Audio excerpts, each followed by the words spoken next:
Welcome to Only Murders in My Mind, a Random Thought production. Hi, I'm Carol Bissett, a crime writer, and I invite you with my co-presenters, Liz Hedgecock and Mike Jackson, each week to our conversations on all things murderous. Well, hello everybody, and welcome to our first podcast, Only Murders in My Mind. This is a podcast for anybody that is interested in crime, fiction, not doing it. Whether you like to read it, write about it, listen to it, watch a film, hopefully we'll be able to give you some more information about what goes on in the mind of the crime writer. Today I've got with me my two co-presenters, thank you, Liz Hedgecock and Mike Jackson, both authors, both kill peoples in their writing, so they've got murders in their mind as well. And we'll be talking to them in the minute. This is going to be a weekly podcast, and hopefully we'll engage with our listeners, and we will give you the email address to do that very thing at the end. So a little bit about myself. How did I get into writing crime? I have a series called The Warrington Detective, and I've always been fascinated by how we humans can kill each other. It's a terrible thing to say, but if you look at the channels on Sky Television, how many of them have got episodes and series and films about crime, whether it's true crime or whether it's fictional crime. There is loads out there. So we do know there is an audience for more crime. And it was something, as a writer, I wanted to try, and I found that I'd have a go. People seem to like it, and it's really all I'm interested in now. I want to write more about crime. One of my co-presenters, Liz. I'll introduce Liz first. Mike, ladies first. What do you say? That's always That's a good idea. Yeah. We're here with our cups of tea. We're just three friends chatting. Age before beauty, yeah. I always say. Yeah, with the three... yeah. Cheeky. Yes. With the three amigos, and we may not be here next week, Mike. We often get asked to go and talk in libraries, talk for ladies groups, etc. So we are bookable. But one of the things we do get asked is why we write. So I'm going to introduce Liz Hedgecock, who is a prolific writer and kills people on a regular basis. And she can tell us a little bit how she ended up as a writer, but more realistically as a crime writer. Over to you, Liz. Hi, I'm Liz Hedgecock, and I'm not quite as bloodthirsty as Carol just made me sound. Thanks, Carol. As Carol says, I write a lot of crime and mystery books. I am definitely more towards the cozier end of the spectrum. So, yeah, and I think the reason for that is because I grew up with a lot of crime around me, and it was the classics. So those of you a certain age will remember Jeremy Brett as Sherlock Holmes. That was on the TV. It seemed like it was on constantly when I was a kid, although it couldn't have been. And that was a regular thing in our household. We would all sit down for a bit of Sherlock and Watson. Also, Agatha Christie, the novels all around the place, the film adaptations, Joan Hickson as Miss Marple, David Suchet as Poirot, all of that was there as well. And yeah, as a teen, I read a lot of Agatha Christie, and yes, I read all of the Holmes books. And when I was starting out to write, I started out with very short stories.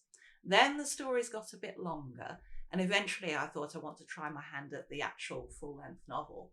But I thought, this is going to be tricky. How can I make it easier for myself? And I thought, well, if I do something like a mystery, then it kind of plots itself. You have a crime, someone's got to solve it. So it felt like it lent itself to the structure. It was something that I could do, and with an awful lot of reading under my belt, I felt like, you know what, I've done some research on this already, which made it feel a bit easier. And I enjoyed it so much that I carried on and wrote more. So now I have various series under my belt, from very, very cozy to on the darker side. Some of them are Victorian, some of them are modern. So I travel between the 19th and 21st centuries, basically murdering people. And sometimes I murder with an accomplice, as I have a co-author on some of my series. So that's me. Yes, and having read most of Liz's books, her current series that she is co-writing with. What's the name of your co-writer? My co-author is called Paula Harmon, and it's the Booker and Fitch series. Excellent. I love this series. I like the interaction between the characters. It's one of those books I don't want to put down when I'm reading it. So yeah, really interesting. Have you got anything with you today that you could just give us a snatch of what sort of thing you write? Well, now you mention it. Oh, yes, I have. Oh, jolly! I'm jolly pleased about because that. you told me to bring some books with Sure, me. sure. So yes, it's a good job. The only person listening to this is my friend Julie. Hi, Julie. Liz has written. I would say she is a writer of many books. How many books would you say you write? I know some of them are co-written, so it's half a book. But how many books do you think you write a year? I usually write between 4 and 6 a year, and I'm probably going to write my 50th book this year. Yay! We have to celebrate that. I'll be celebrating that. Yes, I might have a rest. That'll be a whole podcast episode on its own just for that book, won't it? That's a terrible thought. Well, this little bookcase in the corner here in the studio will soon just be for Liz's books. Oh, right. I can actually see some even as we speak. Yes. I have lent some out to other people. Live reaction on air. Yes, So, that's true. as I look at the bookcase, I'm thinking that means the human body's got to go. Yeah. Well, it generally does. Well, yeah, the head's going to have to go somewhere else, isn't it? My freezer's full at the moment, so.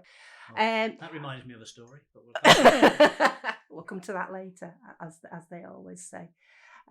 So as I say, I've read a lot of. I love this cozy murder mystery theme. Apparently, the sort of people that read, listen to, and watch this sort of crime go on river cruises, because I was asked to answer questions once on a survey, and we ended up getting loads of leaflets on river cruises afterwards. So there must be a link somewhere. Are you okay, Liz? Have you found the bit that you want to read? Yes. So I'll over to you and let you get on with your piece. Okay. I'm going to read a bit from Murder for Beginners, which is the first Booker and Fitch novel. Just to give you a little bit of background, the two main characters are Jade, who runs a crystals and magic shop, and Fee, short for Fiona, who runs a book barge, so a floating bookshop. And at the point where I'm coming in, somebody has just collapsed in the bookshop after turning the pages of a book and also having a big row with Jade, who just happens to be there at the time. So I'll just read a little bit of this. Jade inched towards Freddie's motionless body. He isn't. He can't be. Freddie's spine arched backwards and Jade jumped. She looked at Fee, eyes wide. What's happening? Is it a heart attack? It could be, said a male tourist. You two were having a right old argument. He started it, Jade said without thinking, then realised that wasn't really an appropriate thing to say. Someone ought to call 999. You, she pointed at him. You've got a phone in your hand. I hope you stopped filming when he fell over. His companion nudged him. Go on, Ben. It's a matter of life and death. He held Jade's gaze. Yes, he said, unlocking his phone. It is. Fee knelt beside Freddie and put an ear to his mouth. He's still breathing. I'll check for a pulse. She caught one of Freddie's jerking arms and held his wrist. Signal's not great, said Ben. I'll step outside. Don't worry, I'm not leaving. Shouldn't someone be doing CPR? Jade asked Fee. If it isn't a heart attack, I might do more harm than good, Fee replied. He's got a pulse, but it's very fast.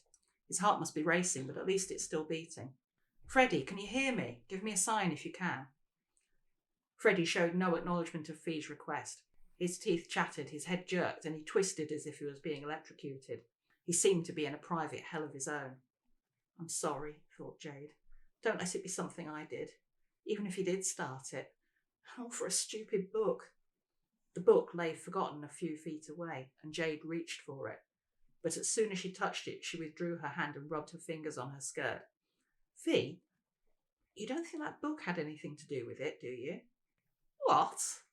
Fee stared up at her, her face incredulous. Don't be silly. I know it's a magic book, but it's not as if a spell jumped out at him, is it? That's not what I mean, said Jade. He was handling that book and licking his finger to turn the pages. Then this happened. They both eyed the book. Fee got up. I'll wash my hands. Can you two stay and watch him, please? She looked at Jade. When I come back, you need to wash yours. You handled the book too. Hardly at all, said Jade. She examined her hands, then clasped them behind her back as Fee disappeared through a doorway. I'm sorry, Freddie, she said, though it had no effect on him. I hope you'll be okay. I'm sure he will, said the female tourist. She smiled at Jade, but stayed where she was. She's worried she'll be contaminated, thought Jade. Thank you. Just love that book. That was the first one, wasn't it, of the series? It was the first one, and yes. it did have me guessing. I like a crime book that has me guessing. I don't want to know who the murderer... There's two types, isn't there? There's the crime book where you know the murderer is right from the get-go, but the police have got to prove it. And then there's the sort of crime book, which I think we're more used to, where you're trying to find out for yourself who the crime has been committed by before the end. You want to get there before the final chapter and go, I knew it was them. So yeah, and that's the sort of book that was for me. It was one where I kept churning the pages thinking, what the hell's going on here? I think Hopefully in a good way. In a good way, yeah, oh yeah. But yeah, what I want to do is like leave it, play fair with the reader and hopefully leave enough clues that it is possible to work it out. So Yeah. What I really dislike is when you're reading a book and then you're practically at the end and then the murderer is revealed and you think, yeah, if I'd actually had all that information that you put on that, like next to last page, I could have worked that one out too. Yeah, I always, I have done this in my writing where I've had, the inspector has got everybody in the lounge at the end and he's going, oh, you didn't murder them. It's a bit like Death in Paradise. You didn't murder them because. So all the information is in that last chapter, which again, it's a bit of a cheat really. But I know Agatha did it on a regular basis. And who are we to sort of say she did anything wrong? Well, I find what's fascinating about Lizzie's books is this particular one is being co-authored. She's done it with Paula. And I know from what Liz has said before, they work a chapter at a time. So again, I couldn't do it myself, but I find that fascinating how you keep that story rolling in terms of, for example, the chapter you just read to us. Did you write that or did Paula write that? That is one of mine. Right, yeah. But reading the book, you wouldn't know. You can't see where the joins are, if you see what I mean. I think you've got a really good working relationship with Paula, haven't you? Which has been very successful. And needs lots of planning beforehand too. You need to have a good idea, I should imagine, in your head as to where you're going. I'm very much a planner. Yes. And I think personally for me, when you're working with someone else, you really do have to signpost each other and stuff like that. Because otherwise, I think in the early days it would happen that, we hadn't got things quite straight and then Paula would murder someone. I'd be like, what was going to use them? They were like a major plot point further down the line, and now they're dead. And once they're dead, they're dead. They are, yes, they're very, very dead. gone. Because it's pretty. When Paula murders someone, they stay murdered.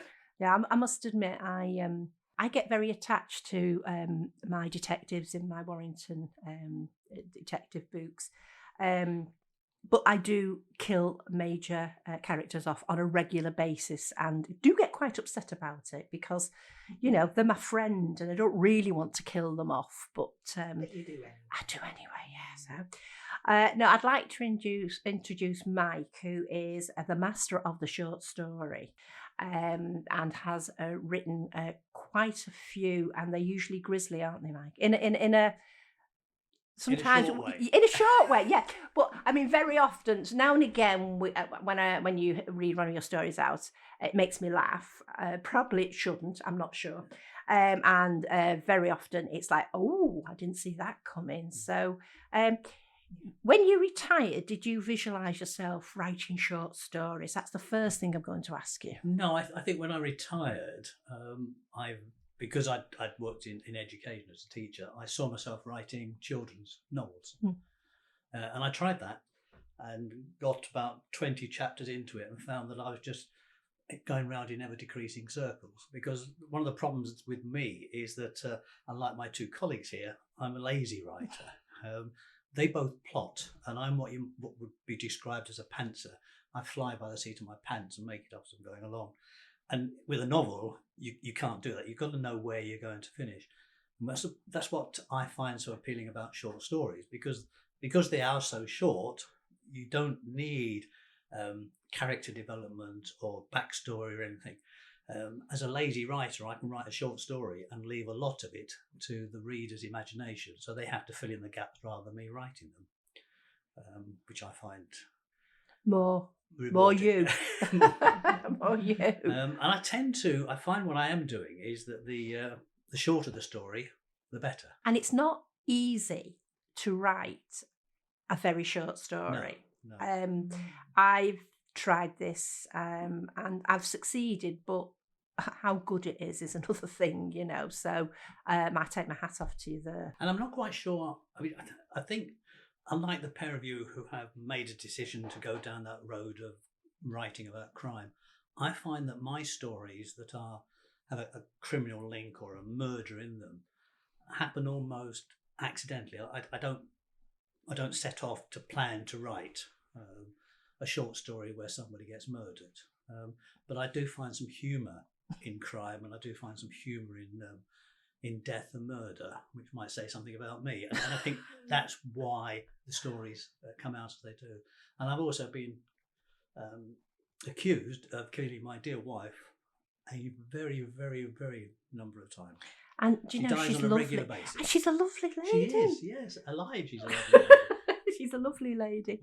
So do you want to give us an example of what you're talking about, so that we've got more of a sort of how you are with your stories? Yeah, well, I've got a few I want to read out. I'll say a few, just a couple. I'm going to start off with some hint fiction. I came across hint fiction through a chap called Robert Swartwood, and he defines hint fiction as a story of 25 words or fewer that suggests a larger, more complex story. So here are a couple of 25-word hint fiction. And this one's called Sweet Cinders. The bullet caught Humpty in the centre of his forehead. Cinders watched as the yolk drained out of him. Another successful hit. You don't need many words to kill somebody. This one's called A Fat Neck. The fold in his neck, where one layer of fat overlapped another, is where I inserted the needle. He didn't feel a thing. And this one's called The Other Woman. He told me there was another woman. I've decided she can have him. Tomorrow I'll send her his fingers, on Tuesday his ears, and then his... So I find that, you know, with very short stories you can get away with murder. Frequent. And the other thing that I love writing are what's called drabbles, which are 100-word stories. And they've got to be exactly 100 words. If you ever try this, the worst thing is that you write the story and you find you've got 102 words. And trying to get rid of those 2 words can be a real nightmare. Yeah, I challenge our listeners to try this. Try it, yeah.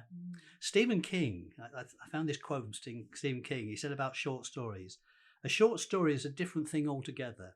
A short story is like a quick kiss in the dark from a stranger, which I quite like. So this one, 100 words, this one. It's called The Clock. My fingers are wrapped round the stone in my pocket, your sticky blood still warm to the touch. I was going to throw it in the lake alongside your bound and weighted body, but I kept it instead.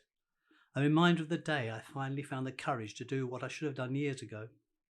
I'm thinking of putting it on the mantelpiece alongside that hideous clock your mother gave us as a wedding present. Like our marriage, it never worked. There will be a constant reminder to me of the 2 women I hated most in this world. Yes, you see, there is, even with grisliness, there's some humour. There's a good lad, this one's called. Sorry, just to interrupt. I love telling stories that got just dialogue in, and this is a dialogue-only story. George here, boss. I found the car just where you said it would be. Good lad, George. Look on top of the front tyre, driver's side. You should find the ignition key. Got it, boss. What now? I need you to get it valeted, son. I'm taking the wife out for an anniversary dinner tonight. I want the motor looking at its best. Take care how you drive it. Don't want to find any scratches. OK, boss. Oh, and George, you'll find a dead body in the boot. Can you dispose of that as well? There's a good lad. And then, have I got time for yes, a longer? You have. So every now and again, I do write longer stories, though it's hard work. So this one, I think this one's... So how long is a long story, Mike? I've actually got I think I've got some short stories that get as far as 1,500 words. I know. Wow. This one isn't. This is about 500 or 600. And it's called Our Apologies. Dear Mr. and Mrs. Spencer, can I begin by offering you my sincere apologies for the disgraceful ransom note you received yesterday? It was extremely crude, both in terms of its layout and the vulgarity of the language used. Unfortunately, it was the work of my rather stupid associate. A loyal employee, but not the sharpest knife in the drawer. Rest assured, he has been severely spoken to and has promised that will never happen again. In his defence, I believe him when he says he was trying to help by taking some of the workload off my shoulders. Unfortunately, his poor home background, deprived childhood, and unsatisfactory schooling came to the fore, and you were the recipients. Once again, please accept my profuse apologies. Despite his shortcomings, my colleague does possess certain qualities that I find indispensable in our line of work. Personally, I would have been a little less graphic with the threats. Unfortunately, he does have this annoying habit of saying things as he sees them, though his choice of words leaves much to be desired. So when he wrote, and I quote, "Pay up or I'll cut the little bitch up real nasty," I'm afraid that's exactly what he meant. I've seen him at his work, and while not pretty, he's very good at what he does. Once again, I feel I must offer you my sincere apologies for the way you received this information. Procedures at this end have been tightened up to ensure such an unfortunate occurrence doesn't happen again. In conclusion, may I remind you that the ransom deadline draws near and my associate grows impatient. I look forward to an early conclusion to our present business. Yours faithfully, your daughter's captor. Who is very polite compared Very to polite. the person that's actually cutting them up. I find when you're playing around with something like murder, however graphic it is, with a short story, it almost allows you to throw that humour in, because you're not having to develop the whole thing. You don't need to know in that bit who's been abducted, why they've been abducted, or if they get back to the parents. Yeah, I don't even name people. I very rarely name anybody in my stories. Well, I suppose one of the things with writing cosy crime, which I do a fair bit of, is the violence tends to be off screen, so to speak. So it's I suppose we can liken it to things. Midsummer Murders. I like Agatha Raisin, and they're all the crimes. You see the bodies, but you don't often. Sometimes in Midsummer Murders, you see the axe coming down, and then the next thing it's like the detectives are there and the bodies sort of in a corner. Just see the feet. And that sort of thing. And another thing that we often get asked when we do our talks is, where do you get ideas from? Liz, where do you get ideas from? Quite often it's a what if, or it'll be something like, recalling something I've read and thinking now. Obviously, I don't want to replicate all of that, but what if everybody did it? But they weren't collaborating. They just all murdered this person in different ways. Yeah, is it Murder on the Orient Express, where Yes. everybody is the killer, which is a brilliant way of we're all guilty and nobody's guilty, because we don't know which knife actually pierced the heart, do we? Or sometimes it feels like, well, I really fancy writing something set in a country house, or what if? So it could be anything really. I mean, we'll go back in episode 2 about the people that we get our the people that we like to read and the people that we like to watch. Mike, where do you get your inspiration from? I don't know, because as I said before, I tend to write by the seat of my pants. Some of these ideas just come. But one of the things I am fascinated with is taking an idea, like somebody's murdered their wife and they've got a bloody stone in their hand, and then just seeing where that idea might sort of lead me to, knowing that I'm restricting myself to 100 words.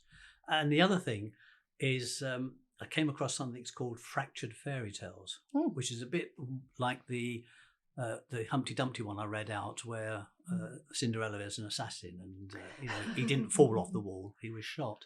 And you can play around with that. For example, I've got another story where the three bears. Goldilocks is being questioned by the police, and while she admits to breaking in, eating the porridge, breaking the chair, she knows nothing about the three dead bears upstairs. So you can take ordinary situations and just Yes. twist them. I think sometimes you can find the extraordinary in the ordinary. Yes, right. Yes. So, Carol, your ideas, where do they come from? Well, I was going to say, when we hear things on the radio about terrible crimes and we go, you wouldn't believe that. And it's this thing, isn't it? It's truth is stranger than fiction, because people can think up so many ways to give other humans, make them suffer pain and actually kill them.